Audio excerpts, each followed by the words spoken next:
Okay, so Bianca sent me a screenshot of her Fidelity account last night at like 11 p.m. with zero context. Just the screenshot and 3 fire emojis. And I open it, and she's got $18,000 sitting there. 18,000. My little sister, who was asking me for gas money 2 years ago. And I'm sitting there on my couch in my Target pajamas with my half-empty bottle of Chardonnay like, when did this happen? When did she become the person who has their life together? So I call her immediately, and I'm like, Bianca, what is this? Did you rob someone? And she just laughs and goes, Sophia, I've been putting in $100 a month since I was 21. It's not that deep. $100 a month. That's it. That's 2 bottles of wine at the bodega. That's 1 brunch. And she's over here building actual wealth while I was spending my 20s on glow-up era nonsense and credit card minimums. And look, I'm not a financial advisor. I'm just someone who spends way too much time thinking about money now because I have to dig myself out of decisions I made when I thought my Amex was free money. But this thing Bianca accidentally taught me, this little $100 a month situation, it's the kind of math that will actually beat your salary if you let it run long enough. And nobody explains it in a way that makes you feel like you can actually do it. So that's what we're doing. Here's the thing nobody wants to admit out loud. Your salary is a trap. Not because it's bad, not because you're not working hard enough, but because no matter how much you make, it stops the second you stop working. You get paid for your time. You trade hours for dollars. You get a raise, cool. Now you trade slightly more expensive hours for slightly more dollars. But the second you take a vacation, the second you get sick, the second you decide you want to quit and go live in Portugal and sell ceramics, or whatever fantasy we're all pretending we're going to do someday, the money stops. Your salary is not your friend. It's your coworker who only shows up when you show up. But $100 a month that you invest, that money works whether you show up or not. It works while you sleep. It works while you're on the couch watching Love Island. It works while you're texting the guy from Hinge who still hasn't asked you out even though it's been 4 days and you know he saw your story. It just works. And this is the part that makes me want to shake people, because the math is so simple and so unfair at the same time. If you start putting $100 a month into an index fund at 25, by the time you're 40, that money has grown to like $30-something thousand. If you keep going until you're 60, you're looking at over $200,000 from $100 a month. That's less than most people spend on coffee and impulse buys at Target. And I know what you're thinking, because I thought the same thing when Bianca explained this to me. You're like, okay, cool, Sophia, but I don't have $100 a month.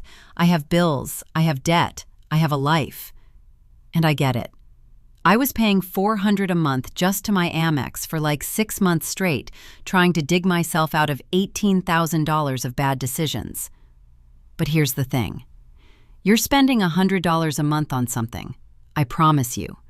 You just don't see it because it's not one thing. It's 10 little things. It's the DoorDash you ordered because you were too tired to cook. It's the shirt you bought online that you're probably going to return, but you know you won't. It's the drinks you bought at that bar in Williamsburg where a vodka soda costs $14 and tastes like regret. You're spending it. The question is whether you're spending it on stuff that disappears or on stuff that grows. I started doing this thing where I look at my spending at the end of every week and I circle the stuff that I literally do not remember buying. And it's always like $60 to $80 of just nothing. A snack here, a ride there, some app subscription I forgot I had. And I'm not saying you have to become one of those people who makes their own oat milk and acts like they're saving the planet by not buying a latte. I'm just saying the money is there. You're already spending it. You're just spending it in a way that makes you feel good for 5 minutes and then it's gone forever. The other thing that messes people up with this is they think they need to understand the stock market or know what they're doing or have some kind of strategy. You don't.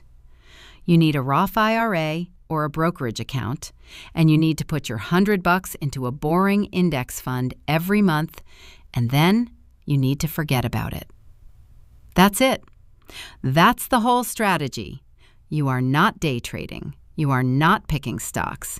You are not watching CNBC and trying to time the market like some finance bro with a podcast. You're just putting money into a fund that tracks the whole market, the S&P 500 or a total market fund, and you're letting compound interest do the thing it does, which is grow your money faster than your salary ever will. Because here's the math that breaks people's brains. Your salary grows in a straight line if you're lucky. You get a raise? Cool, you make more. You get promoted? Awesome, you make more. But it's linear, it's addition. Investment growth is exponential, it's multiplication. The money you put in 5 years ago is making money on the money it already made. The money you put in last year is starting to make money on itself. It's this compounding snowball thing that starts slow and then just takes off. And by the time you hit your 40s, if you started in your 20s, that little $100 a month habit is worth more than the raises you've been grinding for. And I think the reason people don't do this is because it feels too small to matter. Like $100 a month, what is that really going to do? It feels like nothing. It feels like you should be doing something bigger, something that feels more impressive. But that's the trick. The boring small thing you do consistently will always beat the exciting big thing you do once and then forget about. Bianca didn't get to $18,000 by doing something fancy. She just set up an auto transfer and let it run. She didn't think about it. She didn't check it every day. She just let it happen. And now she's the one sending me screenshots while I'm over here finally getting my Amex under control and trying to catch up. So if you take one thing from this, $100 a month, maybe less if that's what you've got, put it somewhere that works without you. Start now, not next month, not after you pay off your credit card, not after you get a raise. Now. Because the longer you wait, the more time you're giving up. And time is the only thing in this equation you can't buy back. Bianca figured that out at 21. I'm figuring it out at 28. Don't be like me. Be like Bianca. Set it up, forget about it, and let the math do what it does.